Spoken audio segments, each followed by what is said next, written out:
go. It's Tuesday. How about that? Yeah. I decided to wear jeans today.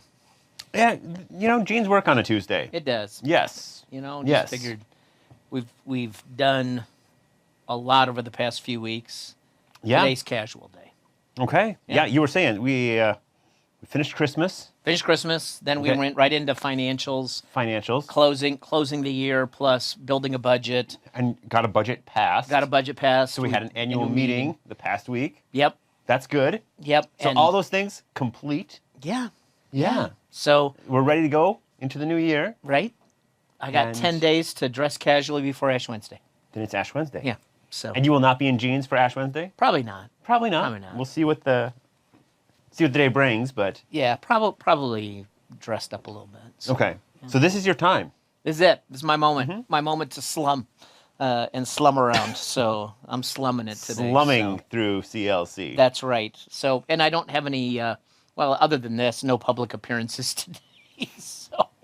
So here we are. So here we are. Yeah. Yes. I am looking forward to, on Friday, the Spotlight Cabaret of Sherry Evans singing Dionne Warwick, and looking forward to that. I know that she was actually in the building today getting a lay of the land for that. Very good. Yeah. And this weekend coming up, we're going to be talking about that story that really falls right in the middle of the stories of Jesus called the Transfiguration. You see that in Matthew, Mark, and Luke. It's an interesting week, isn't it? There's a lot that's going on in the Bible, but there is something about it it's surprising, at least to the disciples at the time. That's right. It's really surprising, and it's a very big moment, and they don't comprehend at the time, and I think it's hard for us. Yeah. What this really means. It is a story. I mean, it happened, but it's a story within the Gospels that seems like an outlier. Like it doesn't. Yeah, Jesus is going around. He's healing people. He's teaching. Yeah, he's doing this, feeding doing that. people. Yeah. And then all of a sudden, and he reveals his divinity, and then it all goes back to normal, and it feels out of place. Yes. but yes, you have this kind of amazing moment. Right and then there. it's gone. But that's what we'll be talking about this weekend. And then I'm not going to let the cat out of the bag yet, but we have a very meaningful Lenten sermon series that we were working on today in worship meeting. Yeah. That is going to be very powerful. And I think Yeah, you had the idea going back a little bit of time, but today we really started to. hammer on some pieces. So I'm not ready to tell you what it is yet, but I think that the 5 weeks of getting ready for Easter is going to be very powerful us in worship. And not to mention, even this weekend, we have some things that we're working on that really will tell that story and have us move not only intellectually, but also by our heart, because we were setting things up to say, okay, how does this story express itself? And so we were working on some things today in worship that will do that as well. So really, for the next, I guess now 6 weeks, we have something special to offer you, to help you, and to help all of us connect with God a little bit better. So it's going to be a good 6 weeks, and Wow. so very exciting. And we'll have a after Ash Wednesday. We go into those noon Lenten services, and in some ways, because we were talking about this, that will have a corresponding or an adjacent message. Yeah, sometimes they're all Lenten themed, Yeah, right. but sometimes this time it should have a correspondence there. to the Sunday stuff. Yeah, to the So- Sunday, the whole thing, whole Lenten season. Yeah, so we're very excited, and we'll unveil some of that next week as we get closer to the weekends in Lent. But so I didn't get this. I got home from church on Sunday from the annual meeting, and there was so much going on at the house that I didn't get to take a Sunday nap. It was terrible. It was tragic. No, did you watch the Super Bowl? I did. I was dog tired, but there was just stuff going on, so I couldn't cut away and go lay down. Yeah. Yeah. Now, here's the thing, and maybe I'll try to bring a picture on Thursday.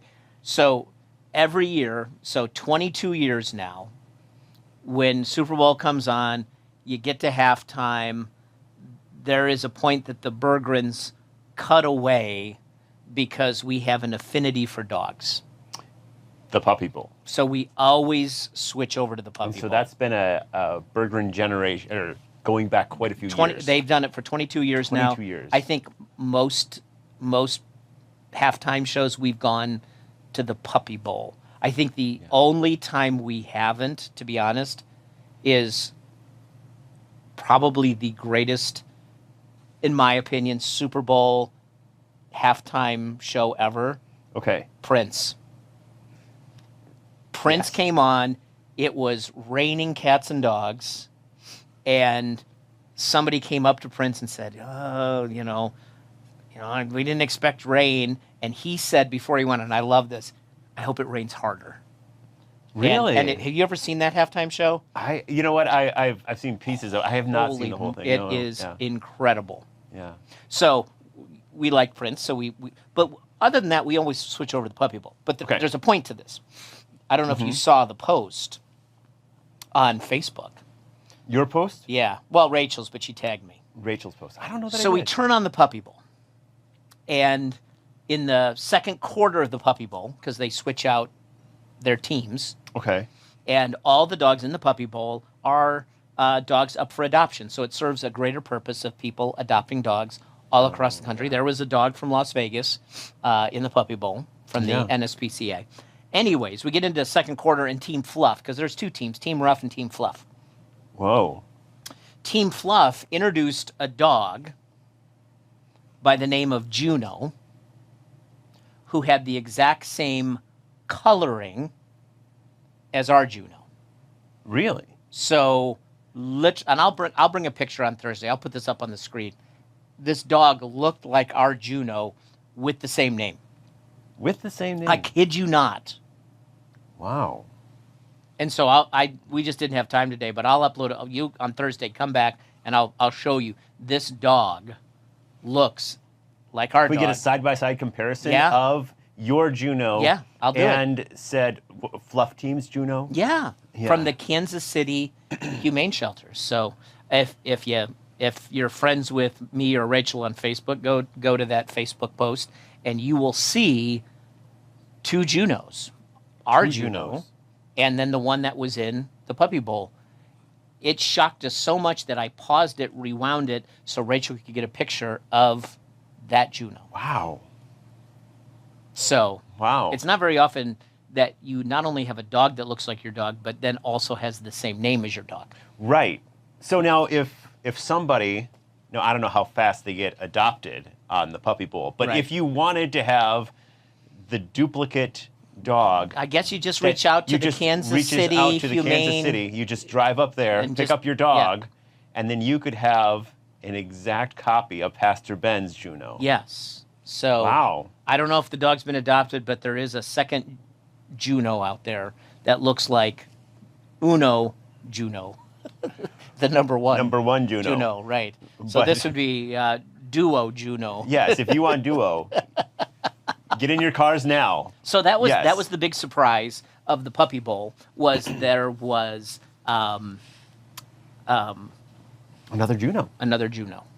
That's amazing. And of course, I heard all sorts of, folks complaining about the Super Bowl halftime show, of course, and think to myself, when somebody is talking about love and inclusion, why would anybody hate on that? That's my question. And I did see that at Levi Stadium, where the Super Bowl was played, one of the signs that was, on their Jumbotron was the only thing more powerful than hate is love. I don't know if you saw that. No, I didn't. So that was the message of the halftime show. The only thing more powerful than hate is love. And that's the summation. So as children of the living God who follow a God who's all about love, I guess I'm on board with that, right? Yeah. Yeah, that's a great message. Funny though, the last time they had a big bowl game there at where the 49ers play, Yeah. and I actually were living there at the time, is the last time the Super Bowl was there, is the network TV folks make you feel like you are watching a game in a stadium in San Francisco. It's nowhere near San Francisco. Back in the old days, Candlestick Park was, out on Mission Bay and, not far. Okay. The Giants, San Francisco Yeah, Giants but played since there. that time, They it's- built a stadium in Santa Clara, which is adjacent to, next door to San Jose. So that's like 40 miles south. But if you funny. watch any of the Super Bowl, Yeah. what do you see is, pictures of the Golden Gate Bridge and the crooked Lombard Street. But it's not It's nowhere near close to the city of San Francisco. I have heard that, but I forgot about it is that. next yeah. door to San Jose. I only got to go to, I was in the stadium once, concert of a lifetime, speaking of music. Went and saw U2 Okay. play there when they were doing their full album of an album they put out in '87 called The Joshua Tree. And if you know anything about U2, all of their music, most of their music has a subliminal, like, undercurrent of Christian, Sure. Yep. So Rachel and I went and saw that. So I've been in the stadium once, beautiful stadium, probably one of the best concerts of my life, live. Wow. Seeing them, and also, he talks about his faith, so love that too, But yeah, nowhere near San Francisco, just for the record, Wow. I like it. How about that? Yeah. So I think that catches us up. That catches us up. I think we're ready to go. Yeah. So we finished off our sermon series on foundations, Christ being the solid rock, and on that we built love and serving and peace, and all that is anchored by prayer. That's kind of what we talked about, and. We got a couple of great songs, both today and then for Thursday, so one each day, of some beautiful music that went along with that. And we'll revisit one that Dana sang on Thursday, but today at 11, we will go back to 11 o'clock to have a reminder about how do we find peace by listening for God. So let's take a break. Let's listen to the song, and we'll come back and talk about it.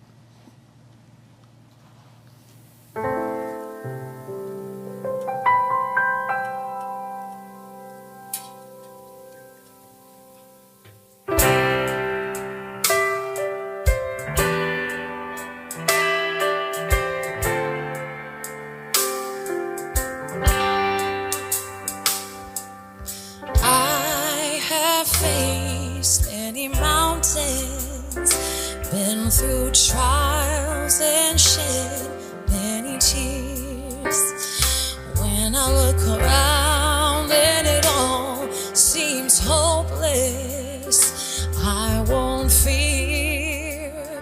I won't fear. I'll be still and know you are God. You're right here with me through all my troubles. I'll be still and know you are God. You are the light and rest for my soul. You're God, and I'll be still and know.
still and know.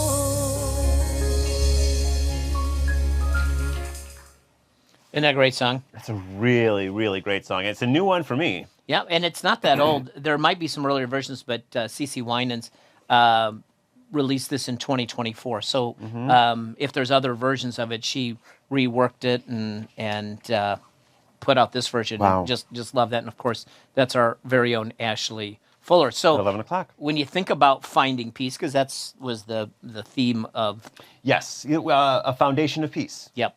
Is one of those ways we hear in this song is when we can't change a situation. You talked about serenity prayer.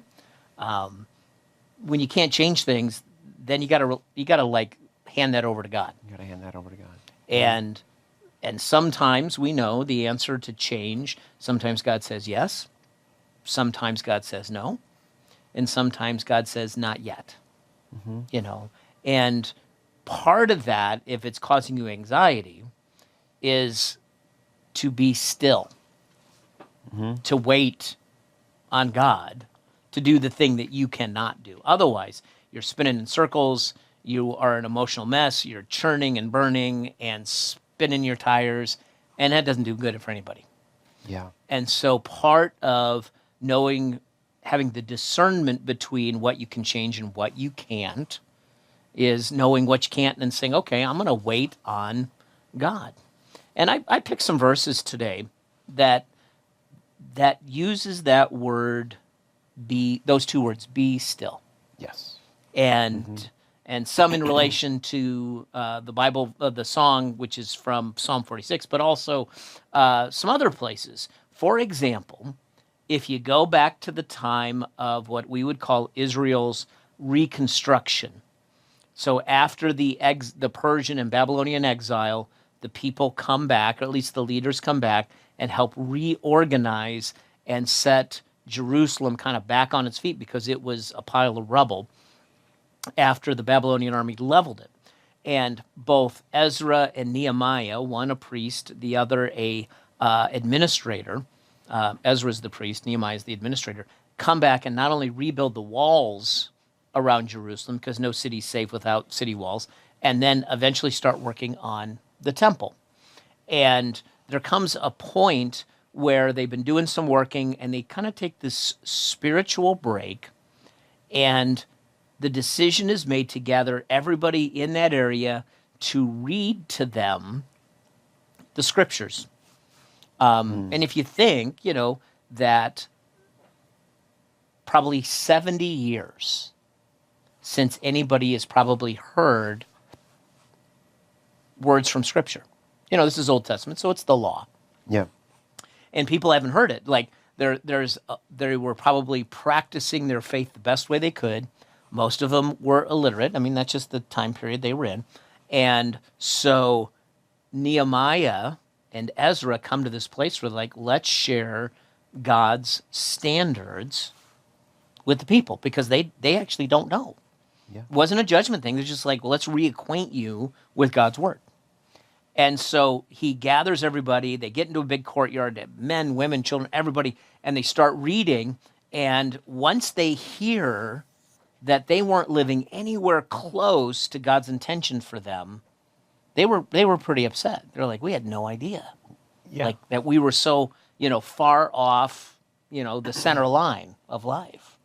And it kind of creates a ruckus. And it's interesting, though, that this comes right after the point that Ezra and Nehemiah share the words, "For the joy of the Lord is your strength," which is really the famous line in that. It's even today, that's a powerful line. Yeah, the joy of the Lord is your strength. Matter of fact, when we did our 50th anniversary tiles outside, out front, that's the one that is on our tile. The joy of the Lord is our strength, the Berggren family. Yeah. So we put that one on there.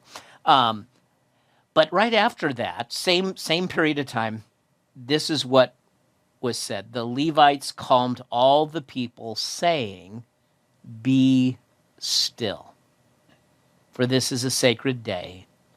Do not grieve. So those two words pop up, be still.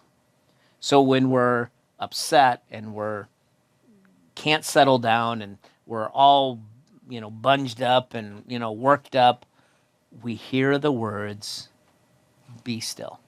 Yeah, because they just heard how incomplete and broken they were, but they were living at a time where they were surrounded by a lot of fears and a lot of concerns, and do we worry about this enemy, and what are they saying over here? And I think that message, and none of it was their fault. They didn't realize what they were missing out on. So they're being reacquainted with God's word, and it upset them because their hearts were in the right place. That, oh my gosh, we have not been living faithfully.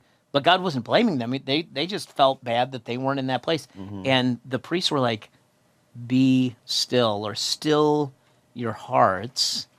And this is about what God's up to, not about what you're up to. This is a sacred day. In other words, let God be God in that moment and rule over your hearts. Yeah. And what he did was they ended up sending everybody home to eat. They said, have your choice foods, because it's not a day of grieving, it's a day of celebration. So have a little picnic party at home, and then we'll pick up reading again the next day. And that's exactly what they did. And it even says that people were so moved by that they brought food for the Levites, the priests, who still had to stay up by the temple area that they were starting to rebuild. So there was a sharing and an outpouring. And sometimes we don't ever want to hear someone tell us to be still. But it's maybe the right thing to hear sometimes. Back in the day, my dad would use the line, calm your jets. Calm your jets. Calm your jets. Same That's thing. it. Be still. It's Why don't the you same just thing. calm your jets? I don't know where that comes from. It's obviously an aeronautical thing, but my dad used calm your jets. So, same thing. Be still. Be still. Now, where this really comes to life, not only the song, but where it originates is you go back to the Psalms and you go to Psalm 46, and this is kind of the most famous rendering of the words "be still." Yes. Beginning Psalm 46, verse 10. Be still and know that I am God. I will be exalted among the nations. I will be exalted in all the earth. The Lord Almighty is with us. The God of Jacob is our fortress. So that's the one you see often, even in window decals. Be still Absolutely. and know that I'm on God. License it's a plate powerful borders, line, yeah. right? You can see why that one held up, and that one still wants to be passed along today. But there's that point of what you cannot control. We got to be still and know that God is God, and let God handle that stuff. And it's hard, right? We want to control stuff. And B, even when we can't, we still want to try. And sometimes being in the moment, being connected to God is going to be more important than you banging your head against the wall of things that you cannot change yourself. So be still. And even this, the Lord Almighty is with us. The God of Jacob, that is our God, is a fortress. So sometimes we just need to go into the fortress and let God watch over us. Yes. There are times we just need to retreat into God's presence and let God be God and be done with it. Because you can burn yourself out and cause all sorts of emotional pain in your life trying to change something that you literally cannot change. It's amazing how we'll do that. We'll wear ourselves out. Out. So that we're banging our heads against the wall, or just spinning, not sleeping, whatever it is, and it's never our burden to carry. And even if it's not an action, what you're doing is you're worrying yourself into here's another great word, tizzy. Into a tizzy. You don't use that enough anymore. Worrying yourself into a tizzy because you don't like the situation. There's nothing you can do about it, but it's so upsetting you just can't let it go. And so this is about knowing the difference of what you can and can't do and letting God be in charge. And prayer is powerful. We lift those things we cannot change to God. We just lift them up. Let God be God. And I think here's a story that ends up being a metaphor for our lives. Jesus says to the disciples, let's go across the Sea of Galilee. Let's get away for a little bit. They get on the boat. Jesus is already dog tired. That's why he's like, let's get away. So he falls asleep in the boat. Mm-hmm. I mean, it's, when you have a nice rocking motion in a boat and you're already tired, it's a great way to fall asleep. There you go. Like being in a cradle, And It's storm on the seas, and maybe some lightning. well, that comes, right? Then the big storm comes. Yeah, Jesus but it didn't bother Jesus. No, he was out cold. Finally, the storm comes, and the disciples are bailing the boat, and they're probably like, how can Jesus even be sleeping in this? There's like water splashing on him. He's out cold. They finally wake him, and they're like, don't you care? We're going to die, like. This is it. This is it, Time to say your prayers, Jesus. We're all going down, It's like the Titanic. I don't know what's going on here. Yeah, they were concerned. Yes. They were at the end right there. So in Mark 4:39, Jesus got up, he rebuked the wind, and he said to the waves, quiet, be still. And the wind died down, and it was completely calm. And, of course, they are amazed because they're like, even the weather listens to this guy. Yes. I love that. Even the weather obeys him, right? Yeah. So I had a glimpse of who he was, which, we come back to this Sunday in the Transfiguration, get a glimpse of who Jesus really is. But Jesus says to the storm, quiet, be still. And I said it's a metaphor. It can be a metaphor for our lives, is there are times when the storms of life are raging around us and inside of us, and it would probably be good for Jesus to step in and say to us, quiet, be still. Yeah. And we need to hear that.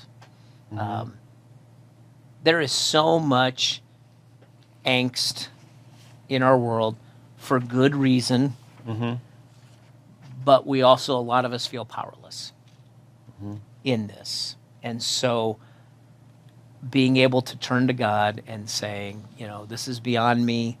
This is your level of dealing with stuff, not at my level. You have to take care of this. It's all in your hands, because we will just work ourselves up and burn ourselves out, knowing that we can't change some of the horrible things happening in our world right now. That's right. Yeah. Yep, that's exactly right. So we have to have faith. Have faith that Jesus, in God's timing, will handle that. But we should practice being still at times. It doesn't come naturally to some people who are busybodies, right? So take some time to work on that quietness of letting God work in your life. Yeah. So with that, we're glad that you've joined us today. We're glad you spent a few minutes with us. We hope you have a great rest of your day. And as we finish out, let's take a moment to be still and contemplate the heavenly and higher things than our own stuff as we listen to Philip Fortenberry play. So God bless you. We love you. Take care, and we'll see you on Thursday. Philip?